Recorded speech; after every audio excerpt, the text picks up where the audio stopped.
Roaches, rats, and mold, elements of deplorable living conditions for the tenants at the Villages apartment complex in Waco.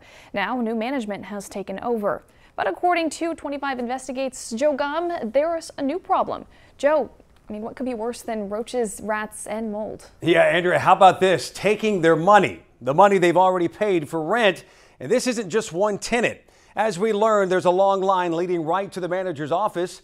In our investigation, you'll meet just 3 of the tenants, all wanting to keep their identity hidden.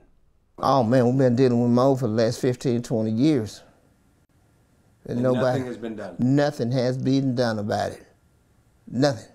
For this 69-year-old tenant of the Villages apartments in Waco, this is now his life. He's not only seen mold, but rats and roaches as well. Now, the latest problem he's accusing new management of doing? Falsifying paperwork for extra charges. That's the main concern. Everybody around there, she had a mob over there yesterday. They wanting to get in there and see about their rent and check on various things about all these extra charges, but she won't talk to them. And it's not just him. A younger female tenant who reached out to 25 Investigates has lived at the Villages for 6 years. She wanted her identity hidden as well due to concerns of retaliation from management. I always pay my rent on time, so I'm not understanding how I owe $1,100 in back rent. Even when I went to the office to speak with the lady, they couldn't even give me a reason why. And when an older female tenant who has lived at the Villages for 11 years had proof for the management office she wasn't late on her rent. But it's like you didn't hear me. You didn't say, you just said, well, give me a copy. Let me get a copy. And I said, well, get back with me. Okay, when they did get back with me, it was a note on the door. The note saying I still have to pay these late fees.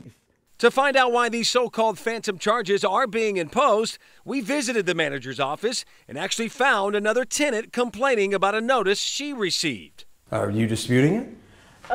Yeah, that's what I actually came over here talking about too. We eventually spoke to the manager, but we are willing to talk to you. However, I am not consenting to be videotaped right now. Since our unannounced visit and inquiry to the issues there obviously struck a nerve, Michelle Folino, the Regional Vice President of Preservation Management, Inc. out of South Portland, Maine, was contacted.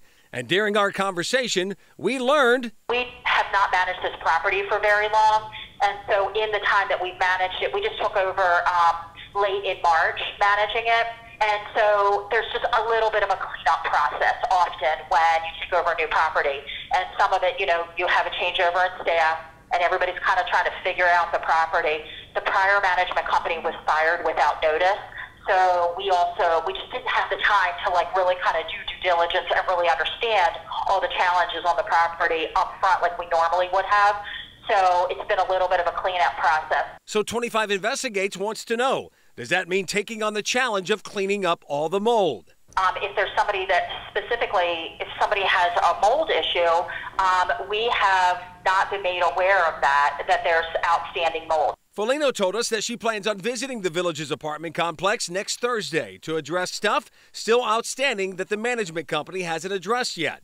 As for at least this tenant, he says he'll believe it when he sees it, but he might be a little skeptical. They're not going to do it. They're not going to do it. They don't have time and they don't have the material to do so because they say, well, we got to order this.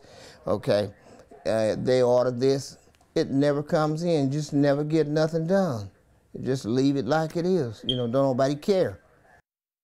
Well, of course, we're going to be there next Thursday when they make the arrival. In the meantime, Folino also says in light of this story, they will alert the tenants of a complaint line that they first put out when they first took over back in March of 2019. And of course, remind the tenants of that number. She ended the conversation with me on the phone, quote, "I don't want anybody that's not happy in their unit. I want to do what I can to make them happy," end quote. And of course, Andrea, we're going to keep her accountable for that.